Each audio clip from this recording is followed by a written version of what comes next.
केला नाही, अहोरात्र तुम्ही डोंगरांवर जात होते, कीर्तन करत होते, प्रपंचापेक्षाही तुम्ही या गोष्टीकडे जास्त लक्ष देत होते. याचा अर्थ असा आहे की प्रपंचापेक्षाही तुम्ही करत होते त्या कार्याला विशेष श्रेष्ठत्व आहे, महत्व आहे.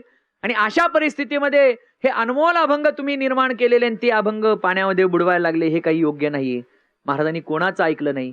अभंग पाण्यामध्ये बुडवले, महाराज मागे फिरले.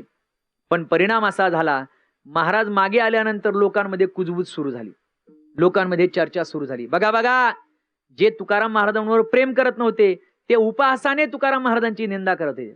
पाहिलं का, ऐकलं का? अहो तो बोल्लोबांचा तुकोबा, बाप गेल्यानंतर सगळ्या संसाराची राख रांगोळी केली. जे काही खतपत्राच्या वह्या होत्या त्या पाण्यामध्ये बुडवल्या. त्याला साधा प्रपंच जमला नाही आणि आता परमार्थही जमला नाही.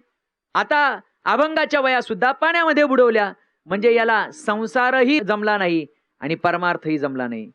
देवना संसार तुका दोहीकडे चोर, किंवा अजून एक प्रमाण आहे, देवना संसार दोही ठाई नाही थार. दोन्हीकडेही थारा मिळालेला नाहीये. सातत्याने हे शब्द महाराजांच्या कानावर पडू लागले. कानामध्ये तप्त शिसं होतावं.